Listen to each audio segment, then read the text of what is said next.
ঝাড়গ্রামের সাকরাইলের সুবর্ণরেখা নদীর জলস্তর হঠাৎ বেড়ে যাওয়ায় একাধিক গ্রামের সম্প্রতি প্রবল জলবন্দী পরিস্থিতির সৃষ্টি হয়।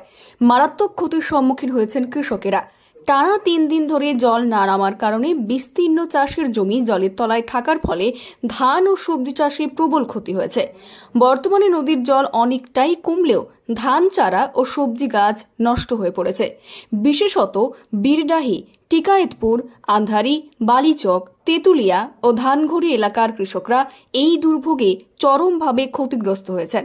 এলাকা পরিদর্শন করেছেন গোপীবল্লভপুরের বিধায়ক ডক্টর খগেন্দ্রনাথ মাহাতো। সাধারণ মানুষকে সচেতন করেন। বেশ কিছু ক্ষতিগ্রস্ত পরিবারের হাতে তিনি ত্রিপল ও ত্রাণ সামগ্রী তুলে দেন। স্থানীয় কৃষক ডাক্তার সিং বলেন, দীর্ঘদিন জলমগ্ন অবস্থায় থাকার ফলে মাটির উর্বরতা নষ্ট হয়েছে এবং জমিতে প্রচুর কচুরিপানা জমে গেছে, যা জমিকে চাষের অযোগ্য করে তুলেছে। চাষিরা আরও জানান, ধানের চারাগাছ তো সবই পচে গেছে, জমিতে এখনো জলের দাগ আর কচুরিপানা জমে আছে। এখন নতুন করে চাষ শুরু করা অসম্ভব। আমাদের জল ছেড়েছিল, আমার সুবর্ণরেখা নদীর জল বেড়ে গিয়ে প্রচুর ক্ষতি হয়েছে। প্রথমত যেগুলো বেগুন চাষ করেছে ওগুলো তো আদৌ হবে না, মানে নদীর জল পেয়ে যাওয়া মানে সে নষ্ট হয়ে গেছে। মানে বীজতলাগুলো ফেলেছিলাম সব তো ধ্বংস হয়ে গেছে। এগুলো তো সেই কচুরিপানায় ভর্তি, যত চাষ মারবেন এই কচুরিপানায় বন হয়ে যাবে, সেগুলো চাষ হবে না। যাতে সরকারি সাহায্য কিছু পাই তার জন্য আমরা আবেদন করব। এই পরিস্থিতিতে কৃষকরা সরকারি সাহায্যের দিকে তাকিয়ে রয়েছেন।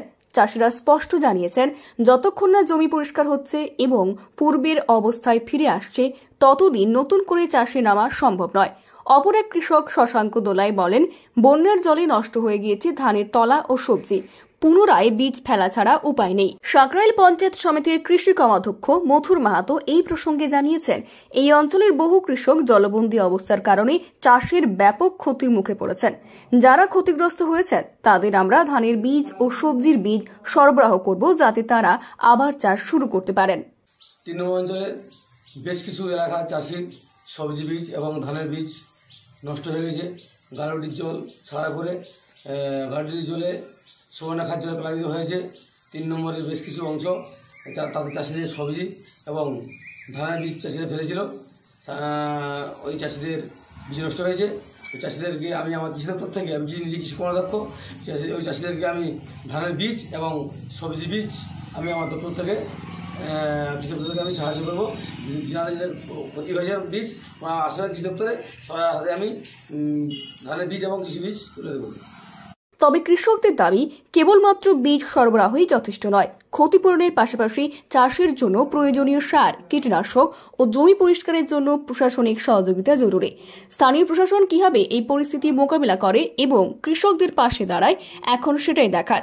দ্রুত প্রশাসনিক হস্তক্ষেপ ও যথাযথ ক্ষতিপূরণ না মিললে সাকরাইলের বিস্তীর্ণ কৃষি নির্ভর অঞ্চলের মানুষের জীবন ও জীবিকা অনিশ্চিত হয়ে পড়বে বলেই মনে করছেন বিশ্লেষকরা।